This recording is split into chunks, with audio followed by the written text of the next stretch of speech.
साथियों, आप सभी का स्वागत है आपके प्लेटफॉर्म रेनेट क्लासेस पे। तो जय श्री राम आप सभी को, और जय हो हनुमान जी की। ठीक है, ये आप लोग पिक्स देख रहे होंगे। तो ये करीबन 500 सालों के इतिहास के बाद आज जो दिन आया हुआ है, ठीक है। तो आज उसी पे हम आपको वीडियो दे रहे हैं ताकि आपका थोड़ा सा एग्ज़ाम पॉइंट ऑफ व्यू से भी चीज़ें क्लियर हो जाएं।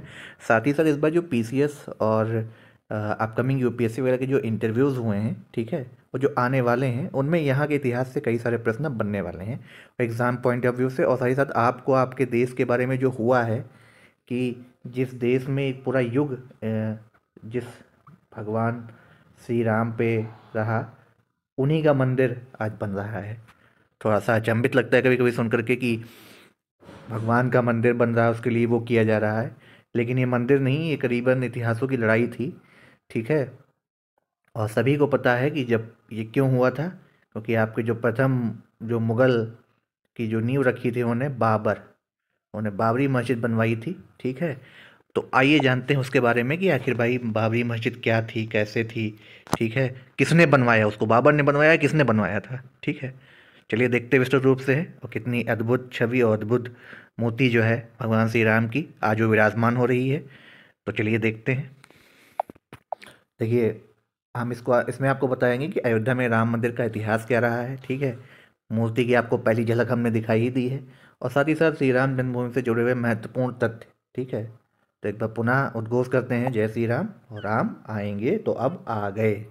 चलिए देखते हैं क्या है इतिहास। देखिए, इतिहास शुरू कहाँ से होता है। 5 अगस्त के दिन को आप ना भूलिएगा।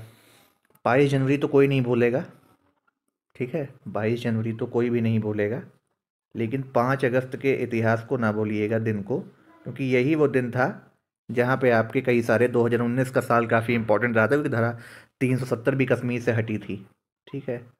उसकी डेट्स आप लोग कमेंट बॉक्स में बताइएगा, ठीक है। तो देखिए, 5 अगस्त का दिन खास है क्यों, क्योंकि राम मंदिर भूमि पूजन कार्यक्रम में नरेंद्र मोदी ने शिरकत की थी। अब पूरा मामला क्या है, कैसे क्या हुआ, सुनते हैं, देखते हैं।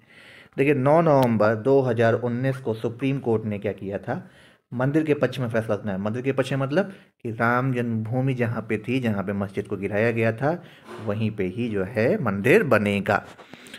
अब हिंदू पक्ष का क्या था, देखिए, करीबन 1528 में मीर बाकी, ठीक है, ये इनका जो है उस टाइम गवर्नर बोला जाता था। तो मीर बाकी जो थे, बाबर ने इनको भेजा था, ठीक है, नॉर्थ की तरफ। तो मीर बाकी ने इस मंदिर को गिराया था, ठीक है। तो देखिए क्या है, राम मंदिर के इतिहास में 5 अगस्त 2020 का दिन बहुत सुनहरे अक्षरों से दर्ज हो गया था। क्यों, क्योंकि 1528 से लेकर के 2020 तक, यानी करीबन 492 साल के इतिहास में कई सारे मोड़ भी आए थे। कुछ मील के पत्थर भी पार किए गए, जैसे खासतौर पर 9 नवंबर 2019 का दिन, जब 5 जजों की बेंच जो थी ना, संवैधानिक बेंच ने एक ऐतिहासिक फैसला सुनाया था। क्या सुनाया था कि अयोध्या जमीन विवाद का मामला देश के सबसे लंबे समय तक चलने वाले केसों में एक रहा है, ठीक है। तो अभी इसी विवाद की नींव कैसे पड़ी, इतिहास कैसे अहम पड़ाव थे। देखिए, सबसे पहले क्या होता है, साल 1526 में मुगल सम्राट बाबर आते हैं, आप सभी को पता है, यहाँ मुगल साम्राज्य की स्थापना कर देते हैं। तो साल 1528 बहुत इंपॉर्टेंट था। मुगल बादशाह के जो सिपाही सालार, जिनको गवर्नर भी कहते थे तब, मीर बाकी ने क्या किया, विवादित जगह पर एक मस्जिद का निर्माण कर दिया, ठीक। इसे लेकर हिंदू समुदाय ने दावा किया कि यह जगह भगवान राम की जन्मभूमि है, और यहाँ एक प्राचीन मंदिर था। हिंदू पक्ष के मुताबिक मुख्य गुम्बद के नीचे ही भगवान राम का जन्म स्थान था, और बाबरी मस्जिद में 3 गुम्बदें भी थीं। अब होता क्या है, उसके बाद 1830 तो तब बन के चला गया। अब 1857 क्रांति से पहले ये थोड़ा सा आते हैं आपके पास। 1853 से 1949 तक क्या होता है, 1853 में इस जगह के आसपास पहली बार दंगे हुए। फिर 1864 में अंग्रेजी प्रशासन ने विवादित जगह के आसपास बाड़ लगा दी, जिसको टेंट बोला जाता है, अभी भी वहीं पे थे। मुसलमानों को ढांचे के अंदर और हिंदुओं को बाहर चबूतरे पर पूजा करने की इजाज़त दे दी गई। अब यहाँ पे दोनों पक्षों को गेम खेलते हुए अंग्रेजी सरकार ने, हुकूमत ने ये कर दिया। फिर साल 1949 जब हम आज़ाद हो चुके, असली विवाद यहाँ से शुरू होता है क्या, कि 23 दिसंबर 1949 को जब भगवान राम की मूर्तियाँ मस्जिद में पाई गई। हिंदुओं का कहना था कि भगवान राम प्रकट हुए हैं, जबकि मुसलमानों ने आरोप लगाया किसी ने रात में चुपचाप मूर्तियाँ वहाँ रख दी। अब यूपी सरकार ने मूर्तियाँ हटाने का आदेश दिया, लेकिन जिला मजिस्ट्रेट डीएम के नायर ने दंगों और हिंदुओं की भावनाओं को भड़कने के डर से इस आदेश को पूरा करने में असफलता जता दी थी वहाँ के जो डीएम थे। जाहिर सी बात थी। फिर सरकार ने इसे विवादित ढांचा मानकर ताला यहाँ पे लगवा दिया। फिर 1950 में क्या होता है, फैजाबाद सिविल कोर्ट जहाँ पे है, ठीक है, सिविल कोर्ट में वहाँ 2 अर्जी दाखिल की गई। इसमें एक में रामलला की पूजा की जाए, दूसरे में विवादित ढांचे में भगवान राम की मूर्ति रखे रहने की इजाज़त मांगी गई। देख लीजिए जिस देश में भगवान राम स्वयं थे उनके लिए क्या क्या हो रहा था। 1964 में निर्मोही अखाड़ा ने तीसरी अर्जी दाखिल कर दी। फिर 1961 यूपी सुन्नी वक्फ बोर्ड यानी मुस्लिम पक्ष की तरफ से अर्जी दाखिल कर विवादित जगह के पजेशन और मूर्तियां हटाने की मांग की गई कि हमें यहाँ पे अब अपना पजेशन चाहिए, अपना पूरा दिखा चाहिए। फिर 1984 में क्या होता है, विवादित ढांचे की जगह क्या होता है, मंदिर बनाने के लिए 1984 में विश्व हिंदू परिषद ने एक कमेटी गठित की। वीएचपी का बहुत इंपॉर्टेंट रोल रहा, जैसे कि अशोक सिंघल, एक नाम आपको याद आता होगा, ठीक है, कार सेवक। तो धीरे धीरे हम उसी की तरफ बढ़ रहे हैं, आपको बता रहे हैं कैसे कार सेवकों का बलिदान भी इसमें रहा, ठीक है। साल 1986, ठीक है, यूसी पांडे ने एक याचिका दाखिल की याचिका पर फैजाबाद के जिला जज जो वहाँ के थे केएम पांडे ने 1 फरवरी 1986 को हिंदुओं को पूजा करने की वहाँ पे इजाज़त देते हुए ढांचे पर से ताला हटाने का आदेश दे दिया। लेकिन कैसे हो जाता ये, क्योंकि अब लोगों को जाना था कहाँ, हाई कोर्ट। तो 6 दिसंबर 1992 का ये दिन इंपॉर्टेंट होता है। वीएचपी और शिवसेना समेत दूसरे हिंदू संगठनों के लाखों कार्यकर्ताओं ने विवादित ढांचे को क्या किया, गिरा दिया। और कहीं ना कहीं जो प्रेजेंट रूलिंग पार्टी है, इस रूलिंग पार्टी की नींव अगर पड़ती है पूरी तरीके से देश में, तो यही एक यहाँ पे इस ढांचे के गिरने के बाद से होता है। देश भर में कई जगह सांप्रदायिक दंगे भड़क गए, इनमें 2000 से ज़्यादा लोग मारे ज़्यादा ही गए थे, ठीक है। फिर क्या होता है, साल 2002 में हिंदू कार्यकर्ताओं को लेकर जा रही ट्रेन में गोधरा में आग लगा दी गई, जिससे 58 लोगों की मौत हुई थी। तो ये इसकी वजह से गुजरात में दंगे में 2000 से ज़्यादा लोग मारे गए। तो कहीं ना कहीं ये दोनों कोरिलेट ही थे, गोधरा कांड और अयोध्या। और ऐसा माना जाता है कि अयोध्या में बम रखा गया था जब वहाँ परिसर के पास, तो वहीं पे जो है हनुमान जी के जो दूत माने जाते हैं, जो वहाँ पे वानर सेना, ठीक है, तो वहाँ पे आकर के एक वानर ने उस बम को डिफ्यूज़ कर दिया था खुद, ठीक है।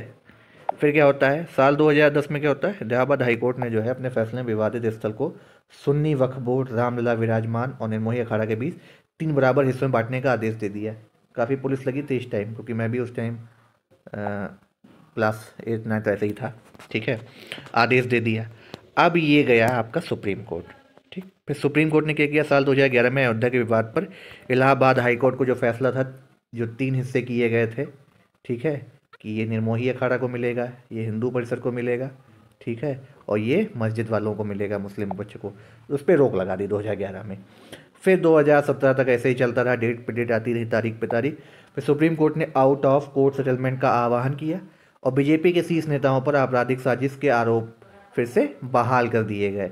और यहाँ पे क्या होता है, फिर आपके बैठते हैं श्री श्री रविशंकर, ठीक है, श्री श्री रविशंकर, ठीक है, और इनको मध्यस्थता करने के लिए दोनों पक्षों के बीच रखा जाता है, हिंदू और मुस्लिम के बीच, जो वो भी काम नहीं हो पाता है। 8 मार्च 2019 को क्या होता है, सुप्रीम कोर्ट ने मामले के मध्यस्थता के लिए भेजा। फिर से मध्यस्थता यहाँ पे सुप्रीम कोर्ट ने भेजी। पैनल 8 सप्ताह के अंदर कार्यवाही खत्म करने को कहा। पैनल से ये भी बोला कि हमें 8 सप्ताह के अंदर, ठीक है, यानी करीबन 2 महीने के भीतर हमें इसे ख़त्म करने को कहा। फिर 1 अगस्त 2019 को मध्यस्थता पैनल ने क्या किया, रिपोर्ट अपनी प्रस्तुत करी। 2 अगस्त को क्या होता है, देखिए क्रोनोलॉजिकल डेट है, याद रखिएगा। सुप्रीम कोर्ट ने कहा कि मध्यस्थता पैनल मामले का समाधान निकालने में विफल रहा, जैसे हमने आपको बताया सी सी रविशंकर थे। फिर 16 अक्टूबर 2019 को अयोध्या मामले की पूरी सुनवाई पूरी हुई और सुप्रीम कोर्ट ने फैसला उसको सुरक्षित रख लिया। अब करीबन आपका 25 दिन के बाद जो है, तकरीबन 25 दिन के बाद जो है आपका फिर फैसला सुनाया है 9 नवंबर 2019। इस डेट को मत भूलिएगा। सुप्रीम कोर्ट के 5 जजों की बेंच ने राम मंदिर के पक्ष में फैसला सुनाया और 2.77 एकड़ विवादित जमीन हिंदू पक्ष को मिली। मस्जिद के लिए अलग से 5 एकड़ जमीन मुहैया कराने का आदेश भी दे दिया गया। तो मस्जिद भी बन रही है, हिंदू भी खुश, मुस्लिम भी खुश। तकरीबन 28 साल बाद ठीक है, क्योंकि 1992 आपको पता ही था, तो करीबन 28 साल बाद जो है रामलला टेंट से निकलकर फाइबर के मंदिर में शिफ्ट हुए, ठीक है, 25 मार्च 2020 को। फिर क्या होता है, 5 अगस्त 2020 को राम मंदिर भूमि का पूजन कार्यक्रम किया गया और पीएम नरेंद्र मोदी, आरएसएस संचालक मोहन भागवत यूपी के ये जो सीएम थे यानी मुख्यमंत्री, सीएम में योगी आदित्यनाथ, और साधु संतों समेत 175 लोगों को न्योता मिला क्योंकि उस टाइम कोरोना भी चल रहा था। अयोध्या पहुंचकर हनुमानगढ़ी में सबसे पहले पीएम मोदी ने दर्शन किए, फिर राम मंदिर के भूमि पूजन कार्यक्रम में ये शामिल हुए वहाँ से। अब इतिहासकारों के अनुसार क्या था, देखिए देखते हैं क्या है, थोड़ा सा एंशियंट हिस्ट्री भी अपन कवर कर देते हैं ना। कौशल प्रदेश की राजधानी अवध को कालांतर में अयोध्या बोला जाता था। किसकी राजधानी रही थी अयोध्या? कौशल प्रदेश की, ठीक है। और बौद्ध काल में साकेत कहा जाने लगा था इसको, ठीक है। फिर अयोध्या मूल रूप से मंदिरों का ही शहर था, जैसे हनुमानगढ़ी वगैरह है। हालांकि आज यहाँ जो है आज भी हिंदू, बौद्ध और जैन धर्म से जुड़े मंदिरों के अवशेष देखे जा सकते हैं। जैन मत के अनुसार यहाँ पे क्या था, यहाँ आदिनाथ समेत 5 तीर्थंकरों का भी जन्म हुआ, ठीक है। बौद्ध मत के अनुसार भगवान बुद्ध ने कुछ माह विहार भी किया था। अयोध्या को भगवान श्री राम के पूर्वज जो थे विवस्वान यानी सूर्य के जो पुत्र माने जाते थे, वैवस्वत, ये सब एक एक लाइन इंपॉर्टेंट है एंशिएंट हिस्ट्री के पक्ष के तरीके से आप देखेंगे तो। मनु ने बसाया था अयोध्या को बाद में, ठीक है, मनु ने बसाया था। तभी से इस नगरी पर सूर्यवंशी राजाओं का राज, ठीक, माना जाता है। और ये महाभारत काल तक रहा भी था। यहाँ पर प्रभु श्री राम का दशरथ के महल में जन्म हुआ था, तो सभी से कालांतर से ही आप कथाएं सुनते आ रहे हैं। महर्षि वाल्मीकि ने भी रामायण में जन्मभूमि की शोभा महत्ता की तुलना दूसरे इंद्रलोक से कर दी थी, ठीक है। कहते हैं देखिए कि भगवान श्री राम के जल समाधि लेने के पश्चात अयोध्या जो कुछ काल तक के लिए उजाड़ सी हो गई थी, लेकिन उनकी जन्मभूमि पर बना महल वैसे का वैसा ही था। भगवान श्री राम के जो पुत्र थे कुछ ने एक बार पुनः राजधानी अयोध्या का पुनर्निर्माण कराया। इस निर्माण के बाद सूर्यवंश की अगली 44 पीढ़ियों तक इसका अस्तित्व रहा। आखिरी राजा महाराजा बृहदबल अपने चरम पर उनके टाइम पे रहा था। कौशल राज बृहदबल की मृत्यु महाभारत के युद्ध में अभिमन्यु के हाथ हो गई थी, क्योंकि वो कौरवों की तरफ से लड़ रहे थे। महाभारत के युद्ध के बाद क्या होता है, अयोध्या उजाड़ सी फिर हो गई, मगर श्री राम जन्मभूमि का अस्तित्व फिर भी बना रहा, क्योंकि त्रेता युग भी आ चुका था आपको, द्वापर युग आपको पता ही था। इसके बाद उल्लेख मिलता है क्या कि लगभग 100 ईसा पूर्व उज्जैन के चक्रवर्ती सम्राट विक्रमादित्य एक दिन अखेट करते करते अयोध्या पहुंच गए थे। थकान होने के कारण वो अयोध्या में सरयू नदी के किनारे एक आम के वृक्ष के नीचे जो अपनी सेना सहित आराम करने लगे। उस समय वहाँ घना जंगल हो चला था, तो कोई बसावट भी यहाँ नहीं थी। महाराजा विक्रमादित्य ने इस भूमि में कुछ चमत्कार दिखाई देने लगे। तब उन्होंने खोज आरंभ की और पास के योगी व संतों की कृपा से उन्हें ज्ञात हुआ कि यह श्री राम की अवध भूमि है। देखिए इतनी उजाड़ हो गई थी। उन संतों के निर्देश से सम्राट ने यहाँ पे एक भव्य मंदिर के साथ ही कूप, सरोवर, महल आदि सब बनवा दिया, ठीक है। विक्रमादित्य की बात हो रही है यहाँ पे। फिर कहते हैं कि उन्होंने श्री राम जन्मभूमि पर काले रंग के कसौटी के पत्थर वाले 84 स्तंभों का विशाल मंदिर का निर्माण भी करवाया। इस मंदिर की भव्यता देखते ही बनती थी। तो जो आज बन रहा है सोच लीजिए उस टाइम कितना रहा होगा, आज तो वैज्ञानिक युग में है। विक्रमादित्य के बाद के राजाओं ने समय समय पर इस मंदिर की देखरेख की। उन्हीं में से एक शुंग वंश के जो प्रथम शासक पुष्यमित्र शुंग ने भी मंदिर का जीर्णोद्धार कराया था। पुष्यमित्र शुंग जो थे, आपका क्या था उन्होंने किया, देखिए पुष्यमित्र शुंग ने इसका जीर्णोद्धार कराया। अगर आपसे पूछा जाए, पुष्यमित्र का एक शैली का युद्ध से प्राप्त भी हुआ था, जिसमें उसे सेनापति कहा गया था। उसके द्वारा 2 अश्वमेध यज्ञ किए जाने का वर्णन भी है। अश्वमेध यज्ञ देखिए राम जी ने भी किया था। अनेक अभिलेखों से ज्ञात होता है कि गुप्त वंशी चंद्रगुप्त द्वितीय के समय और तत्पश्चात काफ़ी समय तक जो है अयोध्या गुप्त काल की साम्राज्य की राजधानी भी रही। गुप्त काल की भी देखिए यहाँ पे बात आ गई। गुप्तकालीन महाकवि कालिदास ने अयोध्या का रघुवंश में कई बार उल्लेख भी किया था, रघुवंशम जो उन्होंने लिखी थी। अब देखिए इतिहासकारों के अनुसार जो है 600 ईसा पूर्व अयोध्या में एक महत्वपूर्ण व्यापार केंद्र भी था, ठीक है, महत्वपूर्ण व्यापार का केंद्र था। इस स्थान को अंतर्राष्ट्रीय पहचान 5वीं शताब्दी ईसा पूर्व के दौरान तब मिली जब एक प्रमुख बौद्ध केंद्र के, ठीक है, तो यहाँ पे 5वीं शताब्दी ईसा के पूर्व के दौरान तब मिली जब यहाँ एक क्या था, एक प्रमुख बौद्ध केंद्र के रूप में विकसित हुआ। तब इसका नाम साकेत था, ठीक है। कहते कि चीनी बिच्छू फाहियान जो है ने यहाँ देखा कि कई बौद्ध मठों का रिकॉर्ड रखा गया है। यहाँ पर 7वीं शताब्दी में चीनी यात्री हेनस्वांग भी आए थे, तो उनके अनुसार 20 बौद्ध मंदिर थे यहाँ पे और 3000 बिच्छू भी रहते थे। और यहाँ हिंदुओं का एक प्रमुख और भव्य मंदिर भी था, तो ये भी एक यहाँ से लिया गया था, ठीक है, जहाँ रोज हजारों की संख्या में लोग दर्शन करने आते थे, जैसे कि रामलला का ही मंदिर था वो। विभिन्न आक्रमणों के बाद भी सभी झंझावटों को झेलते हुए श्री राम की जन्मभूमि पर बना भव्य मंदिर 14वीं शताब्दी तक बचा रहा। कहते हैं कि सिकंदर लोदी के शासनकाल के दौरान यह मंदिर मौजूद था। 14वीं शताब्दी के में हिंदुस्तान मुगलों का अधिकार हो गया। उसके बाद से ही श्री राम जन्मभूमि अयोध्या को नष्ट करने के लिए कई जो है अभियान भी चलाए गए। अंततः जब बाबर आते हैं और मीर बाकी को भेजते हैं, इस भव्य मंदिर को तोड़ दिया गया, उसकी जगह बाबरी ढांचा खड़ा कर दिया गया, बाबरी मस्जिद के नाम से। कहते हैं मुगल साम्राज्य के संस्थापक बाबर ने के एक सेनापति ने बिहार अभियान के समय, ठीक है, बिहार अभियान के समय अयोध्या में श्री राम के जन्म स्थान पर स्थित प्राचीन और भव्य मंदिर को तोड़कर एक मस्जिद बनवाई जो 1992 तक रहती है। ठीक है, 92 में उसको तोड़ दिया जाता है। बाबरनामा के अनुसार 1528 में अयोध्या पड़ाव के दौरान बाबर ने मस्जिद निर्माण का आदेश दिया था। ठीक है, अयोध्या में बनाई गई मस्जिद में खुदे 2 संदेशों से इसका संकेत भी मिलता है। इसमें एक खास तौर से उल्लेखनीय है, इसका सार है, क्या है? जन्नत तक जिसके न्याय के चर्चे हैं, ऐसे महान शासक बाबर के आदेश पर दयालु, देखिए दयालु की बात हो रही है, दयालु मीर बकी ने फरिश्तों की इस जगह को मुकम्मल कर दिया। तो सीधी सीधी बात है, यहाँ पे पहले कुछ था जैसे आपने तोड़ के इसको बनाया। हालांकि यहाँ पे भी यह भी कहते कि अकबर और जहांगीर के शासनकाल में हिंदुओं को यह भूमि एक चबूतरे के रूप में सौंप दी गई थी। लेकिन क्रूर शासक फिर औरंगजेब आ जाते हैं, तो सभी को पता था, ने अपने पूरे बाबर के सपने को पूरा करते हुए भव्य मस्जिद का निर्माण कर उसका नाम बाबरी मस्जिद रख दिया। तो अब समझ में आया बाबरी मस्जिद किसने नाम रखा था उसका? तो पहले तो सिर्फ एक मस्जिद थी, बाबरी नाम किसने रखा? औरंगजेब ने। अब देखते हैं भैया कुछ क्वेश्चन जो यहाँ से बनने वाले। जो नया नाम मंदिर आपका बन रहा है, इसका ठेकेदार कौन है? तो इसका ठेका कंस्ट्रक्शन कंपनी L&T को मिला है। ठीक है, यही मुख्य स्ट्रक्चर इसने बनाया है। अच्छा, कब तोड़ा गया था? तो अगर देखा जाए विदेशी आक्रांता बाबर के आदेश पर 1527-28 में अयोध्या में राम जन्मभूमि पर बने भव्य राम मंदिर को तोड़कर एक मस्जिद का निर्माण कराया गया। कालांतर में बाबर के नाम पर इस मस्जिद का नाम बाबरी मस्जिद रखा। किसने रखा था?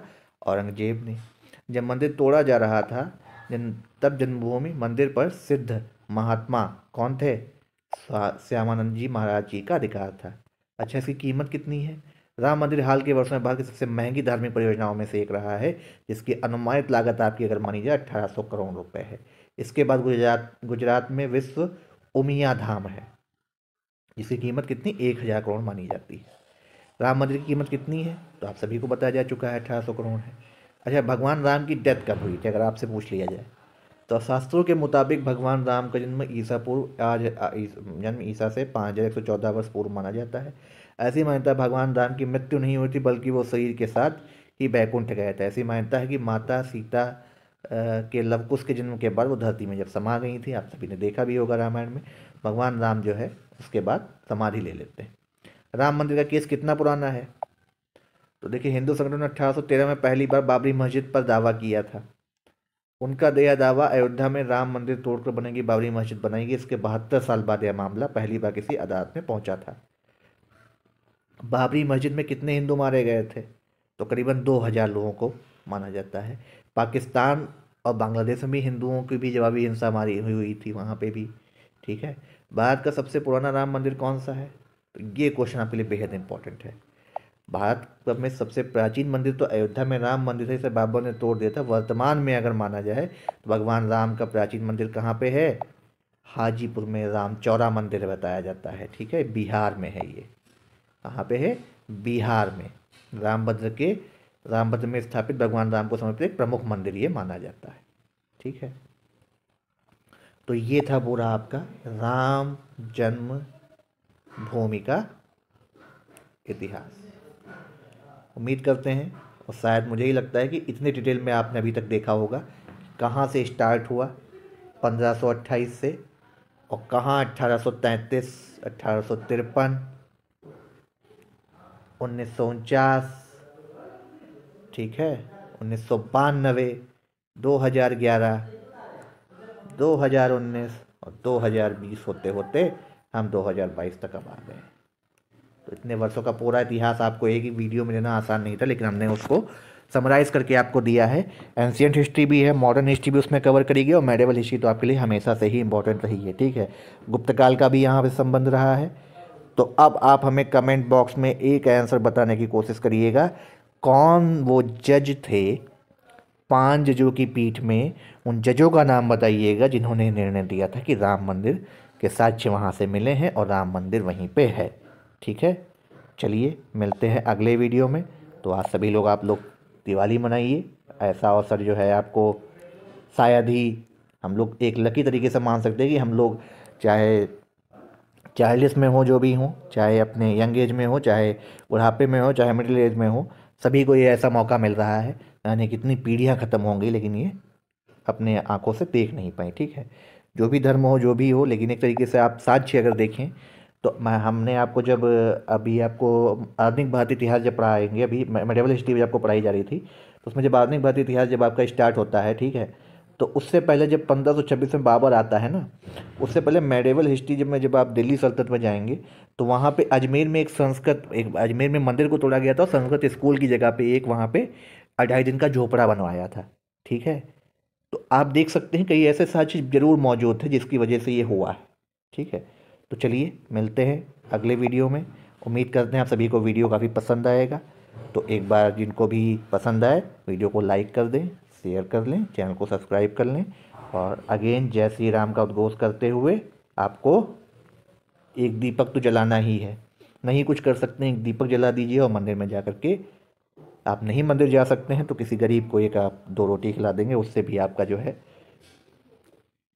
जय श्री राम के दिन की दिवाली मानी जाएगी। ठीक है, और साथ ही साथ आपको एजुकेशनल वीडियोस भी दिए जा रहे हैं, तो उनको भी ज़रूर से ज़रूर देखते रहें। धन्यवाद।